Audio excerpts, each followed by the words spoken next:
नाज़रीन आदाब, आज के इस अहम और ख़ास प्रोग्राम में हम आपका इस्तकबाल करते हैं और आपको बता दें कि आज का दिन बड़ा अहम दिन है।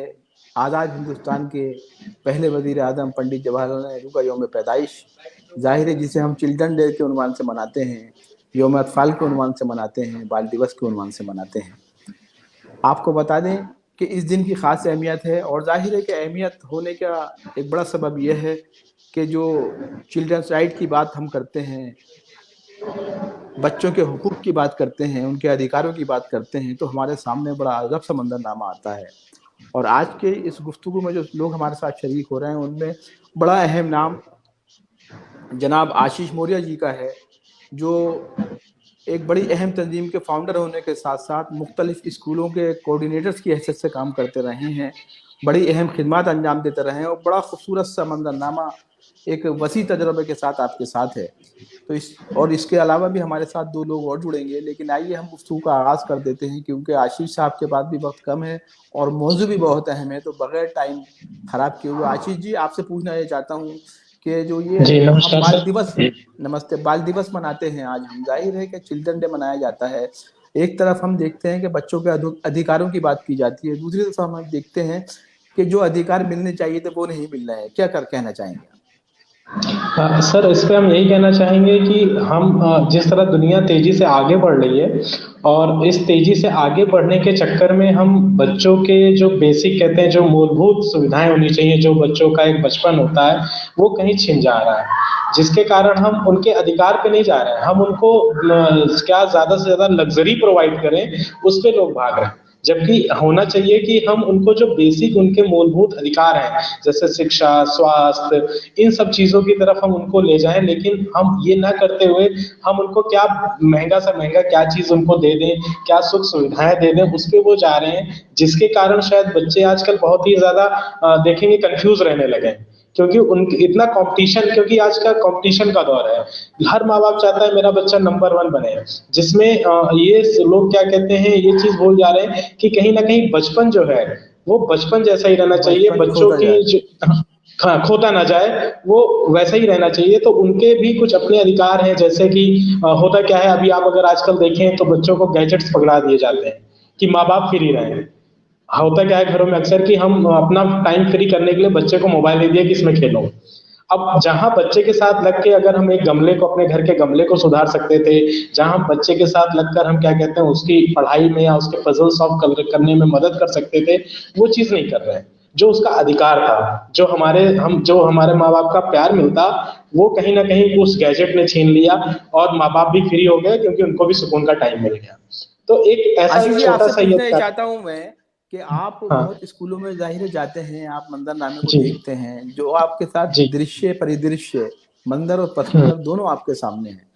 तो जी आपने जो बुनियादी तालीम है, खासतौर से जो हमारे प्राइमरी से पहली क्लास से लेके और पांचवी क्लास तक के बच्चे होते हैं, तो वो जी साइकोलॉजिकल बहुत मुतासिर हो रहे हैं, चाहे मोबाइल हो या दूसरा माहौल हो। ठीक है। अच्छा, हम ये भी देखते हैं कि जब जब बच्चों के खिलाफ क्राइम बढ़ता है तो उनमें एक दहशत का माहौल आ जाता है।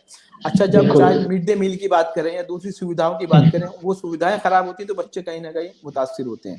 तो बिल्कुल। आपने जो बुनियादी तौर पर तजिया क्या है, ऑब्जर्वेशन क्या है, वो क्या है, स्कूलों में क्या चीज है और क्या होना चाहिए? देखिए, जब हमने काफ़ी समय तक लगभग 5-6 साल स्कूलों पे काम किया, जो प्राइमरी स्कूल्स होते हैं वो 1 से 5 तक, हमने देखा कि वहाँ जो सुविधाएँ हैं या जो मिल रही हैं, कहीं न कहीं ठीक है वो मिल रही हैं, अच्छी बात है, लेकिन उनका इम्प्लीमेंट यानी उनको कैसे ज़मीन पे उतारा जाए, वह शायद कहीं न कहीं हमारे अधिकारी लैग कर रहे हैं, क्योंकि वो फील्ड विज़िट नहीं करते इतनी ज़्यादा, जिसके कारण हो रहा है कि चीज़ें उन्होंने ऊपर से तो ला दी, लेकिन नीचे तौर पे, ज़मीनी तौर पे वो उतनी बेहतर नहीं साबित हो रही है उन बच्चों के लिए, और खासकर जो स्कूल में टीचर्स हैं उनके लिए भी बहुत बड़ी चुनौती है। क्योंकि बच्चों का जो परिवेश है, जो एक मूलभूत सुविधाएं स्कूल में होनी चाहिए। देखिए, खाना मिलना एक सेकंड चीज है, ठीक है, और वो है या नहीं है उससे फर्क नहीं पड़ता, लेकिन अगर स्कूल में टॉयलेट नहीं है, टॉयलेट साफ नहीं है, तो इसका फर्क पड़ता है। स्कूल में किताबें समय पे नहीं पहुंच रही है तो इसका फर्क पड़ता है। तो बहुत सारी चीजें ऐसी हैं कि जो स्कूल्स में क्या कहते हैं ठीक है, टीचर्स मेहनत कर रहे हैं, बच्चे उनके जो बच्चे हैं वो भी आ रहे हैं स्कूल में, लेकिन कहीं ना कहीं हमको उन बच्चों को दिशा देने के लिए उन बेसिक मूलभूत सुविधाओं की भी जरूरत वहां पड़ती है, जिनको कहीं ना कहीं वो कह लीजिए इग्नोर की हो जाती है, क्योंकि बड़ी चीजों की तरफ जब आप जाते हैं, बड़ी से बड़ी बात करने लगते हैं, तो छोटी छोटी चीजें इग्नोर होने लगती हैं। तो बच्चों के साथ वहां पर हमने यही देखा, ऐसी बहुत सी समस्याएं, जैसे माता पिता स्कूल के साथ कनेक्ट नहीं हो पा रहे हैं। पता चला इस बच्चे को क्या मिल रहा है होमवर्क में, क्या नहीं मिल रहा है, वो एसएमसी करते हैं, लेकिन एसएमसी वो नाम मात्र के लिए आते हैं। मैंने देखा पेरेंट्स भी, क्योंकि उनके पास अपने काम है, इतने काम है कि वो मतलब स्कूल आने ही नहीं चाहते बच्चे को देखने के लिए। क्योंकि ये बहुत बड़ा लैक है कि अगर पेरेंट्स स्कूल में नहीं आएगा, अपने बच्चे की बात को नहीं जानेगा और टीचर उससे कहेगा नहीं, और वो टीचर और जो पेरेंट्स है वो अपनी बात टीचर को नहीं कहेगा, तो शायद बच्चे का जो ग्रोथ है वो कहीं ना कहीं रुक जाता है और डाइवर्ट भी हो जाता है। क्योंकि जो बाहर जो उस क्लास में, जो प्राइमरी स्कूल में जो बच्चे आ रहे हैं, वो कहीं ना कहीं बहुत छोटे तबके से आ रहे हैं, और उनका जो संगत है उस एरिया में, जो बड़े बच्चे हैं या उस एरिया के लोग हैं, कहीं ना कहीं गलत दिशा में है। क्योंकि बड़े जो वहाँ के लोग हैं वो तंबाकू खा रहे हैं, पान खा रहे हैं, जुआ खेल रहे हैं, दारू पी रहे हैं, तो वो बच्चे उसको लगातार ऑब्जर्व कर रहे हैं, और देख कर क्या हो रहा है कि वो उसी की तरफ डाइवर्ट हो रहे हैं धीरे धीरे। लेकिन ये कहीं ना कहीं हमें लग नहीं रहा है कि वो बच्चे डाइवर्ट हो रहे हैं, क्योंकि हम तो स्कूल में है, स्कूल में बच्चा आ रहा है, देख रहे हैं कि ठीक है आ रहा है, लेकिन उसकी संगत उसके माँ बाप भी नहीं नोटिस कर रहे हैं और वो टीचर भी नोटिस नहीं कर पा रहा है, जिसके कारण क्या कहते हैं एक भयावह स्थिति धीरे धीरे आने वाले समय में उत्पन्न हो सकती है। तो कहने का मतलब ये है कि अगर हम पेरेंट्स को अच्छे से इन्वॉल्व करते हैं स्कूल में, और टीचर्स भी उनके साथ लगते हैं, तो शायद कहीं ना कहीं एक बदलाव की स्थिति है। और हमें, मुझे लगता है जो हमारे शिक्षा विभाग के अधिकारी हैं, शीर्ष अधिकारी, उनको भी जमीन पे जाके पहले चीजें देखनी होंगी कि कहाँ पर हम लैग कर रहे हैं। अगर उस चीजों को फिल किया जा सके, तो शायद कहीं ना कहीं बच्चों की स्थिति उनके पेरेंट्स में भी, क्योंकि अधिकारियों को भी आके बात करना चाहिए उनके पेरेंट्स से, केवल टीचर ही बात करता है पेरेंट्स से, आशीष भाई, ये एक आपसे बड़ी एक और सवाल ये करना चाहता हूँ मैं, आशीष साहब आपसे ये हाँ सवाल जी इसलिए बहुत जरूरी है क्योंकि आपने देखिए सरकारी स्कीमों पर भी काम किया है। आपने जी शहरों से लेके गांव देहात तक जाकर स्कूलों का जायजा लिया है, मुआयना किया है, बड़ा करीबी से देखा है आपने। तो वो जो जी सरकारी स्कीमें चलाई जाती हैं बच्चों को सुविधाएं प्रदान करने के लिए, बच्चों को सहूलियात फराहम करने के लिए, क्या उनका इम्प्लीमेंटेशन स्कूलों में होता है? क्या कुछ कहना चाहेंगे आप आशीष साहब? देखिए, अभी अभी जैसे बहुत सी चीजों का तो होता है, नो डाउट, लेकिन अभी जैसे मैं एक स्कीम की बात करूं, ड्रेस अभी हाल ही में लागू हुआ है, ड्रेस का पैसा अकाउंट में जाना है। तो अगर आप देखें, ये बहुत बड़ी सरकार का फेलियर है, क्योंकि मान लेते हैं इस अकाउंट में पैसा उनके गया या नहीं गया, ये बात का मुद्दा है, लेकिन हम मान लेते हैं गया। उसके बाद शायद मैंने अभी जितने स्कूल विजिट किया, कहीं पे भी बच्चे पूरी ड्रेस में नहीं आ रहे। क्यों? क्योंकि उस पेरेंट्स की क्या जवाबदेही है कि वो ड्रेस खरीदे ही। हो सकता है उसका माता पिता पिता जो है गलत आदतों में हो, वो पैसे ना निकाले, या जो भी चीजें हो, कहीं कहीं ना कहीं बच्चे को तो इतनी समझ नहीं ना कि उस पैसे को कैसे क्या करना है, और माता पिता उतने अवेयर ही ना हो चीजों को लेके। कहीं ना कहीं ये बहुत बड़ी है कि जो योजनाएं आती हैं, उन योजनाओं को पेरेंट्स को किस तरह मतलब पूरी करनी है। जैसे होता है कि मान लेते हैं सर कि मैं एक पिता हूँ गरीब बच्चे का, लेकिन मुझे नहीं पता है कि मुझे इस स्कीम को पाने के लिए आधार कार्ड रखना है, मुझे इस स्कीम को पाने के लिए अपना पैन कार्ड रखना है, मुझे राशन कार्ड रखना है, कि कहाँ बनवाना है, कैसे बनेगा, ये सारी बातों का हमें ज्ञान ही नहीं है, मतलब उस पेरेंट्स को ज्ञान ही नहीं है। तो वो उस सरकारी योजना को तो पहले तो लाभ ही नहीं ले पा रहा है, क्योंकि उसके पास ये सारे कागजात कोई बताने वाला उसको है ही नहीं है, ना इस पर कोई काम करता है, ना सरकारी लोग काम करके उसको देते हैं। वो कह देते हैं ये कर लेना, वो कहाँ से करे, कैसे करे, क्योंकि अगर हम मैं ही हूँ, अगर मुझे क्या कहते हैं अपना क्या कहते हैं आधार कार्ड सही कराना है, तो 10 बार मुझे दौड़ना पड़ता है, और सोचिए उसको भी मुझे किसी से पूछना पड़ता है। तो वो जो गरीब आदमी जो पढ़ा लिखा नहीं है, जिसको ये नॉलेज नहीं है कि मैं इस सुविधा को उठाने के लिए क्या क्या डॉक्यूमेंट पूरे करूं, वो कहाँ से लाऊं, उसको क्या रखना चाहिए क्या नहीं रखना चाहिए, ये बताने के लिए कोई है ही नहीं वहां पे फील्ड में। तो वो उस चीज को फायदा नहीं ले पा रहा है। और अगर कोई चीज आ रही है, जैसा भी हमने बताया सरकारी स्कूल में क्या कहते हैं ड्रेस का मुद्दा है, तो ड्रेस आप देखिए कई स्कूलों में नहीं मिल रही है। क्यों? क्योंकि कारण यही है, क्योंकि उनको मान लेते पैसा मिल गया, लेकिन वो अब उनकी जवाबदेही नहीं है कि वो ड्रेस खरीदे कि ना खरीदे। टीचर भी उन पर दबाव नहीं डाल सकता है, क्योंकि ये नहीं कह सकता हम स्कूल नहीं आप आने देंगे, बच्चे को ये नहीं करने देंगे। तो एक बड़ी समस्या ये बनकर हमारे सामने सामने आ रही है, जो आप देख रहे हैं। तो शुएब हम साहब कह ये सकते हैं कि बताइए कि गवर्नमेंट जैसा पूरी कि तरह से फेल हाँ, है। अभी अभी आशीष भाई, अभी आपके पास आता हूँ मैं, शुएब भी हमारे साथ जुड़े हुए हैं। शुएब, आपसे पूछना हम्म। चाहता हूँ कि जैसा कि आशीष जी ने तो बड़ा करीब से मंजरनामे को देखा है, मुख्तलिफ स्कूलों में जाते हैं ये, पिछले 10 साल से ये यही काम कर रहे हैं कि स्कूलों में जाना, वहाँ की सुविधाओं का जायजा लेना, क्या सहूलियात मिल रही हैं, क्या नहीं मिल रही हैं, बच्चों के साथ कैसा ट्रीटमेंट टीचर्स का है, उनको ड्रेसेस मिल रहे हैं, उनको मिड डे मिल रहा है, और बहुत सारी स्कीमें जो सरकार की चलती है, उनके अधिकारों की बात करते हैं। आप क्या कहना चाहते हैं, क्या वाकई सरकार वो सब कुछ फराहम कर पाती है जिसके दावे किए जाते हैं, या वो सुविधाएं बच्चों तक पहुंच रही हैं जिसकी बुनियाद पर हम ये कह सकें कि बच्चों के हुकूक की बाजियाबी को यकीनी बनाया जा रहा है? शुएब एडवोकेट। सर देखिए, तारिक साहब बहुत अच्छा मौजू आप लेके आए हैं बच्चों के लिए। ज़ाहिर है बच्चे जो है हर मुल्क का मुस्तकबिल होते हैं, इस मुल्क के भी बच्चे मुस्तकबिल हैं। लेकिन गवर्नमेंट जो स्कीमें लाती है हमेशा बच्चों की लाती है, लेकिन बच्चों तक वो पहुँच नहीं पाता है। और गवर्नमेंट की जहाँ ज़िम्मेदारी है वो दे देती है, लेकिन ये नीचे अधिकारी पहुँचा नहीं पाते हैं। जैसे आप देखिए बहुत सी स्कीमें होती हैं जिससे स्कूलों में ड्रेसें मिलती हैं, बहुत से स्कूलों में खाना मिलता है। लेकिन अगर आप देख लें तो कागज़ पे वो खाना, वो ड्रेस सब चढ़ा रहता है, लेकिन बच्चों तक वो उसमें ज़िम्मेदारी उन बच्चों की भी है और मासूम बच्चों के अलावा उनके माँ-बाप की है जो वो आवाज़ उठाते नहीं हैं। गवर्नमेंट ज़ाहिर है कहती है मैंने ये स्कीम दे दी, लेकिन गवर्नमेंट की एक ज़िम्मेदारी ये है कि उसकी जाँचें होनी चाहिए, नीचे अधिकारी पहुँचने नहीं देते हैं। और कुछ स्कूलों में पैसे दिए जाते हैं, तो मेरी गुज़ारिश है आपके चैनल के माध्यम से कि स्कूल में पैसे ना दिए जाएँ, क्योंकि कुछ माँ-बाप बहुत गरीब होते हैं, तो वो बच्चों के पैसे को खर्च कर लेते हैं, उनको ड्रेसें नहीं पहुँचाते हैं। आप बताइए कुछ-कुछ स्कूलों में ₹1,500 से मिलते हैं, तो उसमें आप बताइए तारिक साहब, ईमानदारी की बात है, इस दौर में ₹1,500 में ड्रेस क्या बनाएँगे, क्या जूता लेंगे, क्या किताबें लेंगे? तो गवर्नमेंट को इस चीज़ पे भी ध्यान देना होगा कि मैं जो रकम दे रहा हूँ वो सही है कि नहीं है और सही हाथों में जा रही कि नहीं जा रही है। और जहाँ तक कि आप ये कह रहे हैं कि स्कूल में टीचर, मैं एक बात बताना चलूँ, प्राइमरी स्कूलों का आलम ये है कि 90% टीचर वहाँ पे पढ़ाने नहीं जाते हैं। खासकर आप गाँव कस्बों में देख लें तो बच्चे वहाँ टीचर पढ़ाने नहीं जाते हैं। एक दूसरे टीचरों से नहीं, अब ताल्लुकात तो रखते हैं कि देखिए हम शुएब नहीं आएँगे साहब, तो अब तो साइन कर दें। नहीं जी, नहीं नहीं नहीं नहीं, मैं अब तो देखिए, अब तो साइन करने वाला सिस्टम खत्म ही हो गया है तकरीबन। अब तो वो जाहिर है ठीक है, लेकिन अभी कि बायो बायो नहीं नहीं, बायोमेट्रिक चल रहा है, और तो उसमें कोई ऐसा मसला नहीं है। कहीं ना कहीं चीजें नहीं, बेहतर भी मैं हुई हैं। जो सरकारी जी, इकदाम मैं हैं उनकी कहीं ना कहीं तारीफ भी करनी होगी, क्योंकि इससे नहीं, ये नहीं, तो हुआ है मैं कि, लेकिन मैं आपके पास आऊंगा, अभी बात सुनिए पहले पूरी आप। तो देखिए, पहले ये सिस्टम हो सकता था कि आपने किसी से कह दिया कि हमारे साइन कर देना, और ऐसा चलता रहा हो, लेकिन मौजूदा वक्त में शायद इसकी गुंजाइश बहुत कम है। इस सवाल का जवाब मैं आशीष जी से चाहता हूँ। आशीष जी, क्या कहेंगे आप इस सवाल का जवाब? मुझसे ले लें, मुकम्मल जी बात कर लें। नहीं बिल्कुल तारिक सर, ये बिल्कुल आप सही कह रहे हैं, क्योंकि अब वो समय नहीं रहा कि इस तरह कोई भी कर ले। आजकल टीचर की जिम्मेदारी है वहाँ पे जवाबदेही है, क्योंकि बहुत सारे असेसमेंट अब लग गए हैं वहाँ पे स्कूल्स में। क्योंकि मैं खुद हाँ। जाता हूँ, मैं देखता हूँ उनको ऑनलाइन फीडिंग करनी होती है, उनको जो पढ़ा रहे हैं, जो भी उनका टीएलएम है उसको उनको डालना होता है, तो वो पर्टिकुलर काम कर रहे हैं। अब देखिए 100 में से 10 टीचर अगर बेकार है तो नहीं पढ़ा रहे हैं, तो नहीं वो बात, हर जगह है, हर हाँ, विभाग में है। तो बिल्कुल। ये कमी हर जगह तो रहती वो है, भी इसको दुरुस्त आप किया पूरा जाएगा, वो फुलफिल भी नहीं दुरुस्त कर किया सकते। जाएगा।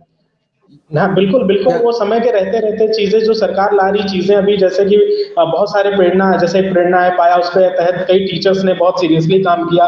बहुत अच्छे टीचर्स भी हैं जिनके साथ मैं रहा, मैंने काम किया, मैंने उनके साथ स्कूल में सफाई भी की है, उन टीचर्स ने खुद लग के साफ किया है, और उसके बाद क्या कहते हैं बच्चों को पढ़ाया भी है।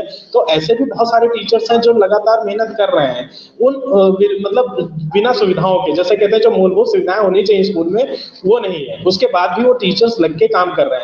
अगर आप स्कूल में जाए ना, तो एक सबसे बड़ी कमी लगती है बाबू की। मान लेते हैं बहुत सारे ऐसे स्कूल हैं, जैसे मैंने देखा एकल टीचर है, एक ही टीचर है जो सारे बच्चों को पढ़ा देखिए रहा है, आई बात नहीं, और तारिक वो भाई आवाज़ आई कि सोचिए। नहीं आई? देखिए मैंने खुद कह रहा हूँ। हाँ मतलब मैं, ये तो गवर्नमेंट की फेलियर है ना कि वो टीचर वहां क्यों नहीं है, 2 से 3 अच्छा, टीचर होने चाहिए, ठीक वो है, पॉइंट हाँ, नहीं है। सही बात है। मैं जी। ज़मीनी बात बिल्कुल कर रहा हूँ, सही मैं है। ज़मीनी शुएब बात साहब कर ये रहा हूँ। बताइए, शुएब साहब जी, आप तो अपनी इससे टिप्पणी बच्चों कर को रहे हैं, ये बताइए कि जो जी। प्राइवेट स्कूल हैं, जाहिर है चाहे सरकारी हो या प्राइवेट हो, लेकिन प्राइवेट स्कूलों का मंजरनामा बढ़ती हुई फीस के हवाले से बहुत ही अफसोसनाक है। जाहिर है कि जो बहुत अच्छे स्कूल हैं उनमें हजारों में फीस ली जाती है, मतलब प्राइमरी सेक्शन की फीस 4,000, 3,000, 5,000। अब जाहिर है कि अच्छे स्कूलों में गरीब आदमी कैसे पढ़ा पाएगा? और उधर देखते हैं तो ये है कि हुकूमत की जानिब से कोई वादे अहकामात ऐसे नहीं कि साहब वो कहें कि नहीं साहब हम गरीब बच्चों की फीस माफी के ऐलान जरूर होते हैं, लेकिन जब स्कूलों में आप जाइए तो वो उसको फीस माफ करने के लिए तैयार नहीं है। गवर्नमेंट का वादे रूल है कि 2 बच्चियां अगर हों तो एक बच्ची की फीस माफ होनी चाहिए, लेकिन आप जब स्कूल में जाके बात करेंगे तो प्राइवेट स्कूल वाले उसको कंसीडर करने को तैयार नहीं है। तो इस मंजरनामे के हवाले से क्या कहना चाहेंगे आप, जी, शुएब साहब? तारिक साहब मुकम्मल हो जाए। जी, जी, मैं आपसे कह रहा हूँ तारिक भाई मुकम्मल होने दीजिए तो बात क्लियर हो जाएगी। देखिए प्राइवेट स्कूल जो होते हैं वो ऐसी हुक्मरानी करते हैं कि अगर आप मंदिर आम पे चले आए तो सुनते नहीं है। आप समझिए शिक्षा भवन से जो बच्चे आरटीआई हैं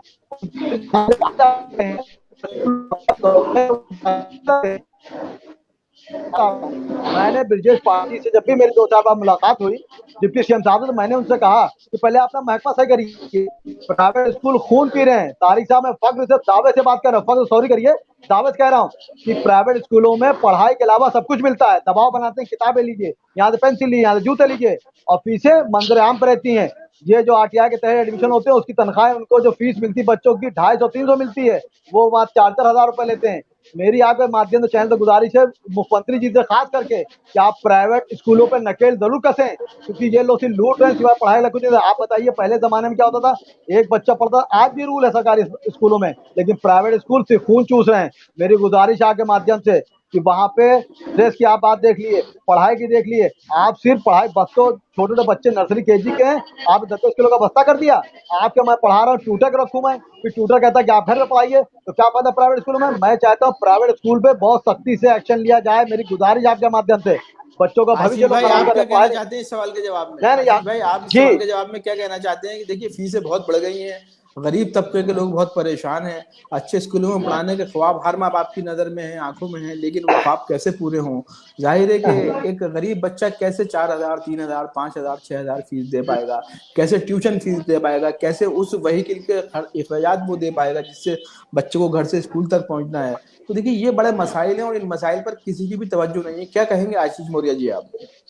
इस पे हम तारिक सर यही कहेंगे कि देखिए हमने देखा है प्राइवेट में भी हमने काम किया है, वहाँ पर भी हम गए हैं, बहुत सारे कैंप हमने किए हैं free of cost health camps. तो मैं ये कहूँगा कि मैंने प्राइवेट स्कूल को बहुत नज़दीकी से देखा है और बड़े स्कूलों को देखा है। तो मैंने उनमें ये देखा है कि ठीक है फीस वो बहुत ज़्यादा ले रहे हैं, बच्चे को क्या कहते हैं सारी सुविधाएं दे रहे हैं, लेकिन जो फीस का बर्डन है पेरेंट्स पर, वो कहीं ना कहीं उनके लिए एक बहुत बड़ा मुद्दा है कि पेरेंट्स उसको कैसे आगे सर्वाइव करें, उनके लिए आगे के लिए चैलेंज भी होता है। तो क्योंकि सर देखिए जितने भी बड़े स्कूल्स हैं, अगर मैं उनके नाम सभी जानते हैं, अगर वो इनिशिएटिव मतलब गवर्नमेंट को मिलकर उनके साथ बैठकर एक इनिशिएटिव लेना चाहिए कि आपके पास ठीक है बहुत बड़े आपके नाम हो चुके हैं, आप एक बड़े आपके पास बच्चे हैं, मतलब एक बड़ी संख्या में बच्चे हैं, तो उसको कैसे एक मतलब समानांतर किया जाए कि जो मिडिल क्लास फैमिली या लोअर फैमिली है उनके लिए भी वहां पर कुछ चीजें बना। देखिए क्योंकि आज की डेट में जितने भी बड़े कॉर्पोरेट्स हैं वो एक सीएसआर कॉर्पोरेट सोशल रिस्पॉन्सिबिलिटी के तहत काम करते हैं। तो इसी में क्या कहते हैं ये जो बड़े स्कूल्स हैं ये भी क्या कहते हैं अगर बैठकर बात करें तो एक विंग ऐसी खुल सकती है जहां पर गरीब बच्चा बहुत मिनिमम फीस में पढ़ सकता है। और ये मुझे लगता है हर जो उस प्राइवेट स्कूल का डायरेक्टर है या जो भी उसका क्या कहते हैं चेयरमैन है वो करना चाहेगा, लेकिन अब इस इनिशिएटिव को लेने की बात है कि उसको कैसे करना है। और अगर इस इनिशिएटिव को लो जो गवर्नमेंट जितना हम मुझे लगता है सरकारी पे भी योजनाओं पे खर्च कर रही है उतना अगर कोई एक योजना इसमें भी लाके प्राइवेट के साथ ऐड ऑन करे और उसके साथ ऐड ऑन करके उनकी फीस कम करा दे, गरीब बच्चों के लिए मुफ्त शिक्षा कर दे, और जो मिडिल क्लास फैमिली है जिनकी आय का कुछ एक लिमिटेशन करके कर दे, तो मुझे लगता है एक बहुत अच्छा बैलेंस तैयार कर सकते हैं वहां पे। और आगे के लिए भी अच्छा होगा हमारे गरीब बच्चों के लिए, मिडिल क्लास फैमिली के लिए। अपर तो अच्छे में ही है, तो मतलब एक बैलेंस क्रिएट करने की जरूरत है, डायरेक्टर्स के साथ मिलकर बात करने की जरूरत है, क्योंकि शुएब देखिए साहब, हम आपका ऐसे करके ताल्लुक कुछ नहीं जाहिर कर है सकते। कि एक समाजी तबके से है, आप वकील भी हैं और आपका ताल्लुक मुख्तलिफ मदारिस से भी है, मदारिस के जिम्मेदारान से भी है। तो प्राइमरी स्कूलों और मदारिस में क्या फ़र्क देखते हैं शुएब साहब आप? वहाँ के बच्चों में क्या फ़र्क देखते हैं? क्या मदारिस में वो तमाम सहूलियात फराहम की जा रही हैं, ख्वाह वो ग्रांटेड हों या जिन ग्रांट न मिल रही हो उनको मंजूर शुदा हो या सरकार से गैर मंजूर शुदा हो? क्या कहेंगे शुएब साहब आप? देखिए तारिक साहब, ऐसा है, ये प्राइवेट स्कूलों या मदारिस की बात आपने करी है, तो मदारिस सिलसिले में हमारे मुख्यमंत्री योगी आदित्यनाथ जी इस पे काम कर रहे हैं। और 15 तारीख को रिपोर्ट आएगी कि मदरसे में पढ़ाई लिखाई हो रही है, उस बेस पे हो रही नहीं हो रही है, और वो सबको मंजराम में मालूम है मदरसे और मदारिस का मामला क्या चल रहा है। तो मेरी इसके साथ से जो गुजारिश होगी, जो और भी स्कूल हैं वहाँ भी इस तरह जांचें हों कि जो पढ़ाई वहाँ पे हो रही, सही हो रही नहीं हो रही है, उस पढ़ाई के लिए जो फीसें ली जा रही हैं, जबरदस्ती फीसें ले जा रही हैं, गरीब बच्चा पढ़ नहीं पा रहा है। जाहिर सी बात, टारगेट आप जैसे मदरसे की बात कर रहे हैं, बिल्कुल सही कही आपने बात, वो चाह रहे इंग्लिश हिंदी मैथ सब हो, जिससे बच्चा वहाँ से सिवाय उर्दू अरबी पढ़ने के बाद अगर निकले तो कहीं सर्विस निकल ले, जरूरी नहीं कि किसी मस्जिद का इमाम या कहीं मदारिस में टीचर बन के अपना घर नहीं पाल पाएगा, बिल्कुल सही बात है। तो मेरी ये भी गुजारिश है आपके माध्यम से चैनल से कि जो प्राइवेट स्कूल है खास करके उनके ऊपर हमारे मुख्यमंत्री जी जांच कराएं कि जो वो अपने पैसा गवर्नमेंट का भेज रहे हैं वो सही यूज हो रहा है कि नहीं हो रहा है, और वहाँ पे जो टीचर वगैरह हैं वो टाइम से आ रहे हैं, बच्चों को केयर कर रहे नहीं कर रहे हैं, और प्राइवेट स्कूल जो फीस बहुत महंगी कर रहे प्राइवेट हैं, स्कूल यकीन में जानिए आप गवर्नमेंट, सर। प्राइवेट स्कूलों में कहाँ पैसा भेज रही है गवर्नमेंट? शुएब साहब क्या बात कर गवर्नमेंट रहे हैं नहीं, आप? प्राइवेट भेज नहीं प्राइवेट रही, प्राइवेट स्कूल नहीं भेज रही है, अरे प्राइवेट में नहीं कह रहा हूँ तारिक साहब, वो नहीं नहीं प्राइवेट स्कूल नहीं भेज रही है, प्राइवेट स्कूल जो खून चूस रहे हैं देखिए, सरकारी स्कूलों में देखिए भेज रही ऐसा है। है कि देखिए जी दो बातें हैं यहाँ पर। जी आशीष जी, क्या मैं आपसे ये पूछना चाहता हूँ कि ये जी जो जी एक पूरा हमने एक निज़ाम कायम कर रखा है और उसमें कुछ मदारिस ऐसे हैं जिनको गवर्नमेंट इमदाद देती है, जाहिर है कि ग्रांट देती है, गवर्नमेंट के पैसे से वो चलते हैं। कुछ मदरसे ऐसे हैं जो अवामी पैसे से, अवामी चंदे से चलते हैं। लेकिन जो मदारिस अवामी चंदे से चल रहे हैं उनको शिकायत ये है कि साहब कि हमारे कामकाज में गैर ज़रूरी मुदाखलत न की जाए, हमें ज़्यादा परेशान न किया जाए। जिन लोगों को ग्रांट मिल रही है उनकी भी कहीं न कहीं शिकायतें ये हैं कि कई-कई महीने से तनख्वाहें नहीं मिलती हैं, कई-कई सालों तक तनख्वाहें नहीं मिलती हैं। इंक्वायरीज़ बहुत सेटअप कराई जा रही हैं और जिससे काम मुतासिर हो रहा है और तरह-तरह के मतलब ऑब्लिगेशंस भी लगाए जा रहे हैं, ज़िम्मेदारियाँ भी बढ़ाई जा ज़िम्मेदारियाँ बढ़ाए जाना कोई बुरी बात नहीं है, इंक्वायरी करना भी कोई बुरी बात नहीं है। लेकिन क्या वो त सभी अधिकार भी दे दे पा रहे हैं जिनके वादे किए गए थे? या कभी-कभी गवर्नमेंट कहती है कि साहब मदारिस को जदीद बनाया जाए, मॉडर्नाइजेशन के नाम पर जो स्कीमें लागू की जाती हैं, क्या वो हो पा रही हैं? क्या जैसा कि ऐलान किया गया था कि एक हाथ में कुरान होगा, एक हाथ में कंप्यूटर होगा, वो हो पा रहा है? तो देखिए बहुत सारी चीज़ें हैं। मैं आशीष जी आपसे इसलिए पूछना चाहता हूँ क्योंकि आपने एक तालीमी कारकुन की हैसियत से, एक सोशल वर्कर की हैसियत से, एजुकेशनिस्ट की हैसियत से बहुत काम किया है आपने। तो ये जो मंज़रनामा है मदारिस के हवाले से, इसके बारे में आप क्या कहना चाहेंगे? आशीष मौर्य जी। मैं यही कहना चाहूँगा, जैसे कि मैंने भी देखा है कुछ मदरसों को करीब से, जिसमें मैं गया भी हूँ, मैंने देखा भी है। ठीक है, आप देखिए सरकार जो एक कर रही है काम, अगर सपोर्ट के लिए उनके कर रही है और उनका कहीं न कहीं उसमें कुछ दखल-अंदाज़ी कर रही है, तो कुछ कमियाँ पाई होंगी तभी उन्होंने वो की है। ज़ाहिर है। और हाँ, वो कमियाँ भी क्या कहते हैं मदरसे की ओर से ही पहले आई होंगी तभी सरकार ने दखल किया। तो ठीक है। क्योंकि देखिए चीज़ें क्या होती हैं, चीज़ें देखिए जितना अच्छी दिखती हैं उतनी कभी होती नहीं है। तो इसलिए हाँ, कभी देखिए कभी-कभी दखल-अंदाज़ी बुरी नहीं होती है। कभी-कभी सही। दखल-अंदाज़ी होती रहनी चाहिए भाई, जैसे हमारे घर में है, हमारे घर में अगर हमारे पिताजी का दखल-अंदाज़ी नहीं होगा बीच-बीच में, तो ज़ाहिर-सी बात है कुछ गड़बड़ हो सकती बिल्कुल है। सही। तो दखल देखिए दखल-अंदाज़ी में कोई दिक्कतें नहीं है, ये हमें और बेहतर बनाता है, हमारी सुविधाओं को और बेहतर करता है, और साथ में जो हमारे साथ काम कर रहे हैं लोग, चाहे वो टीचर्स हो, शिक्षक हो, बच्चे हों, उनके बेहतर भविष्य के लिए होता है। अब ये तय करना है कि उस पूरे उसको कि क्या कहते हैं, जो ये दखल-अंदाज़ी है, अगर उससे हमें बेहतर भविष्य मिल रहा है, तो ये बहुत अच्छी है। इसमें कोई हमें डाउट नहीं करना चाहिए। और उसका, क्योंकि देखिए आप जिस जगह पे हैं उसका अच्छा और बुरा दोनों पहलू आप समझ सकते हैं। तो बेशक। वहाँ के जो भी मदरसे में पढ़ाने वाले लोग हैं या उनके बच्चों के पेरेंट्स हैं, उनको भली-भाँति पता होगा कि मेरे बच्चे को क्या मिल रहा है। तो उसको ईमानदारी से चीज़ों को रखना चाहिए और उसको क्या कहते हैं, उस दखल-अंदाज़ी पे कोई भी प्रश्न किए हुए उनको चीज़ों को आगे ले चलने की तरफ, परिवर्तन की तरफ बढ़ना चाहिए। तभी बच्चा आगे जाकर एक अच्छा सोर्स साबित होगा, या आपके भविष्य के लिए या आपके परिवार शुएब के लिए साहब, एक अच्छा आप एक वकील इंसान भी बनेगा। हैं, तो ये बताइए मुझे, क्या आपकी वकालत के दौरान कुछ ऐसे केसेस भी आपके सामने आते हैं स्कूल से मुताल्लिक़, जहाँ माँ-बाप ने शिकायत की हो कि साहब हमारा इस्तेसाल हो रहा है, हमारे बच्चों का इस्तेसाल हो रहा है, या उनके हुकूक नहीं मिल पा रहे हैं, या मदारिस के ताल्लुक से कोई रिपोर्ट्स आपके पास आई हों, कुछ केसेस आए हों शुएब साहब? देखिए तारिक साहब ऐसा है, मदारिस से तो बहरहाल नहीं आए, लेकिन स्कूल से बहुत आए हैं और हर साल आते हैं, खास जुलाई अगस्त से बहुत आते हैं, पेरेंट्स बहुत परेशान रहते हैं। अभी गोलागंज में ही एक स्कूल था जिसमें बहुत बड़ा बवाल हुआ, जिसमें डीएम साहब को हम लोग बुलवाया और डीएम साहब ने वहाँ बहुत स्ट्रिक्ट एक्शन लिया और वहाँ कुछ बच्चों को हमने दाखिला कराची में दिलवाया। तो हम लोग ज़मीनी काम करते हैं कि अगर मेहरबा होगा अहले ज़मीं पर, खुदा मेहरबा होगा अर्श बरी पर। ये कॉलेजेस से जो आप प्राइवेट कॉलेज की बात कर रहे हैं, इन पे मेरी यही गुजारिश फिर आपसे ये है कि इन पे नकेल कसी जाए, पीछे बहुत मंजर-ए-आम पर हैं।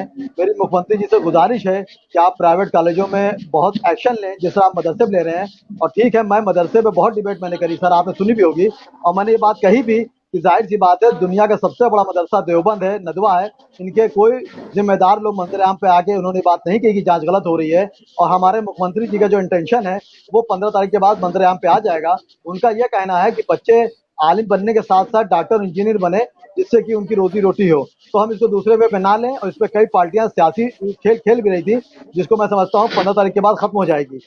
और जहाँ तक प्राइवेट स्कूलों की बात है सर, ये बच्चों का भविष्य खराब कर रहे हैं। आप देखिए 2.5 साल के बच्चे का, तारिक साहब बहुत इंपॉर्टेंट बात है, 2.5 साल के बच्चे का दाखिला ले लेते हैं, जबकि सरकारी तरीके से 5 साल 4 साल के ऊपर बच्चे मांगे जाते हैं। आरटीआई में जो बच्चे दाखिला लेते हैं सरकारी फ्री में, वो 4 साल की उनकी उम्र होती है कि 4 साल पहले बच्चा नहीं जाएगा। प्राइवेट स्कूल सर 2.5 इसमें साल मैं में बच्चा दखल ले देना लेता है। चाहूंगा सर। चलिए सर ठीक है, हाँ एक सुन लिए बस मुकम्मल, एक सुन लिए लाइन कहूंगा, लगभग, बस तो एक आगे लाइन को क्यों कहूंगा ले मैं लेते हैं? इसमें। हाँ हाँ बोलिए बताइए बोलिए बताइए। आशीष जी, बोलिए बोलिए। हाँ वह बोलिए एक बोलिए लाइन बोलिए कहूंगा मैं शेर जी कि जी। स्कूल दाखिला नहीं ले रहे, पेरेंट्स दाखिला करा रहे 2.5 साल के बच्चे का, स्कूल नहीं बुला अरे रहे ठीक हैं। ठीक ठीक। ये अरे आप पेरेंट्स की नंबर कमी करिए, है सुनिए मेरी सर। बात। तो हाँ ले जी पेरेंट्स जी। कमी है तो आप क्यों नहीं कर रहे हैं? 2.5 साल के बच्चों को स्कूल जो क्राइस्टचर्च है, इमा थॉम्सन, आप नाम नहीं ले पा रहे, मैं नाम लेके बता रहा हूँ, ले लेते हैं। 10,000 रुपए खर्चा बच्चों का होता है, माँ बाप को लाना ले आना मुसीबत, आप क्यों दाखिला लेते हैं? इस पे गवर्नमेंट सख्ती से एक्शन ले। जब गवर्नमेंट कह रखा है 4 साल और 5 साल से पहले बच्चा स्कूल नहीं जाएगा, आप क्यों दाखिला ले लेते हैं?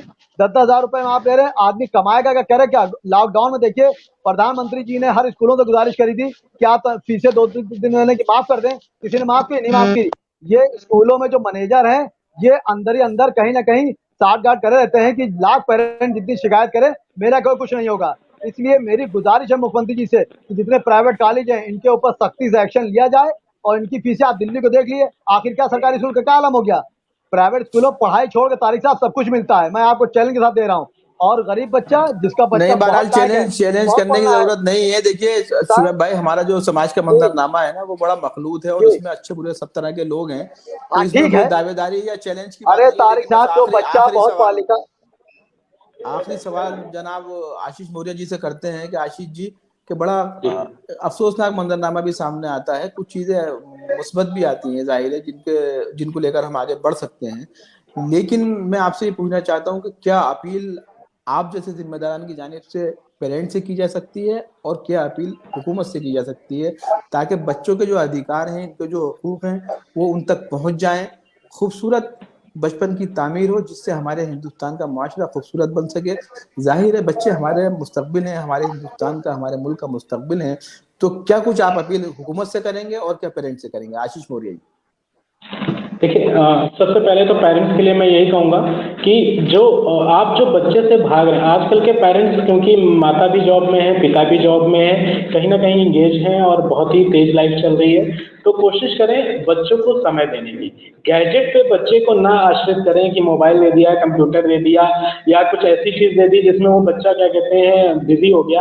आप उसको अपना क्वालिटी समय दें। और रही बात 2.5 साल के बच्चे का एडमिशन कराने की, तो वो इसीलिए हो रहा है आजकल क्योंकि माँ बाप बच्चे को समय नहीं दे पा रहे हैं। वो चाह रहे हैं कि बच्चा वहां जाकर सीखेगा, अरे खुद आप नहीं ना सिखाना लीजिए। चाह रहे हैं। अरे स्कूल ना वो ले ले, चाह रहे स्कूल हैं ना लेना, बच्चा। क्यों स्कूल लेता है? ऐसा नहीं, ये चीज मैं नहीं मानता हूँ। स्कूल ना ले एडमिशन, जी, अगर स्कूल दुकान पे एडमिशन सर ना आप ले। सामान दुकान पे नहीं सर आप सामान लेने नहीं नहीं, जाएंगे तो स्कूल वो तो एडमिशन ना देगा ही ले, देगा। ऐसा कुछ नहीं। तो क्यों? ठीक इसी पे रोक है। लगनी ना, इसी पे रोक लगनी है ना, इसी पे रोक लगनी है ना कि आप एडमिशन क्यों ले लिया? नहीं तो यानी कि जी कहीं ना बिल्कुल, कहीं वो तो रोक लगनी चाहिए। गवर्नमेंट खैर, देखिए हुकूमत को लड़ नहीं पाएगा, देखिए। गवर्नमेंट को अच्छा, रोक लेनी हुकूमत से चाहिए, क्या गवर्नमेंट अपील स्कूल को करना सील कर चाहेंगे देनी चाहिए। आशीष जी? हुकूमत से क्या बस अपील हाँ, करना मैं चाहेंगे? अरे हुकूमत से ये कहना हुकूमत चाहूंगा मैं कि हुकूमत, जी सर, जी जी मैं समझ रहा अरे मैं कह हूँ। रहा हूँ हुकूमत से मैं बस हुकूमत यही को, कहूंगा कि जो, देखिए हाँ सब स्कूल जो होते हैं रजिस्टर्ड होते हैं, गवर्नमेंट रजिस्टर्ड होते हैं, वो जी एक जी। मानक और बना दें कि अगर 2.5 साल के बच्चे का किसी ने कम में एडमिशन ले लिया, मैं स्कूल सीज कर दूंगा, गवर्नमेंट तो जमीन पे आ जाएंगे। लेकिन ऐसा नहीं है, कहीं ना कहीं नशेब है, पानी मरता है, ऐसा नहीं खैर है। ठीक है शुएब भाई, शुएब जी भाई, जी। आपकी राय अपनी ठीक। जगह, इनफरादी तौर पर आपकी राय अपनी जगह सही हो सकती है, लेकिन इनफरादी तौर पर जाहिर है आशीष जी का भी मानना यह है कि जाहिर है कि पेरेंट्स खुद जाते हैं तब लिया जाता है। लेकिन आपकी बात भी काबिल गौर है, ऐसा नहीं है कि उसको नजरअंदाज किया जाएगा। आशीष साहब, हुकूमत से बिल्कुल। क्या अपील करना चाहेंगे आप? तो हुकूमत से यही अपील करेंगे कि सर जो अधिकारी हैं हुकूमत के, वो ग्राउंड लेवल पर आए, जमीनी स्तर पर आए, बच्चों के साथ बैठें, उनके पेरेंट्स के साथ बैठें, देखें कि क्या दिक्कतें हैं उनके बीच, जो मूलभूत दिक्कतें हैं उनको वो पकड़ कर लाएं और उनको सॉल्व करें।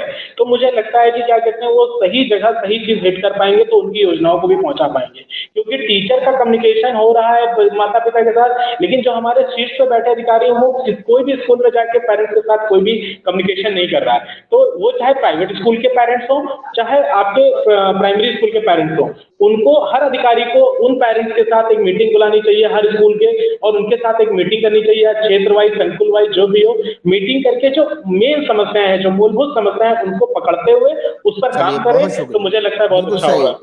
बहुत शुक्रिया आपका आशीष जी, आपने बहुत कीमती वक्त दिया। शुएब एडवोकेट साहब, आपका भी बहुत बहुत शुक्रिया कि आपने भी अपना बहुत कीमती वक्त दिया। बड़े खूबसूरत सी गुफ्तगू आप लोगों ने की। खुदा करे कि ये गुफ्तगू किसी अंजाम तक पहुंचे, लोग बेदार हों और बच्चों के हुकूक की बाजियाबी यकीनी हो सके। और हमारी तो गुजारिश हुकूमत से भी यही है कि वो सहूलियात जिनके वादे किए जाते हैं, जिनके दावे किए जाते हैं, अगर हकीकत में बच्चों तक पहुंच जाएं तो एक खूबसूरत हिंदुस्तान की तामीर को यकीनी बनाया जा सकता है। फिलहाल वक्त हुआ ज़्यादा है आपसे रुखसत का। आप लोगों का बहुत बहुत शुक्रिया। धन्यवाद। बहुत नुमाइश है।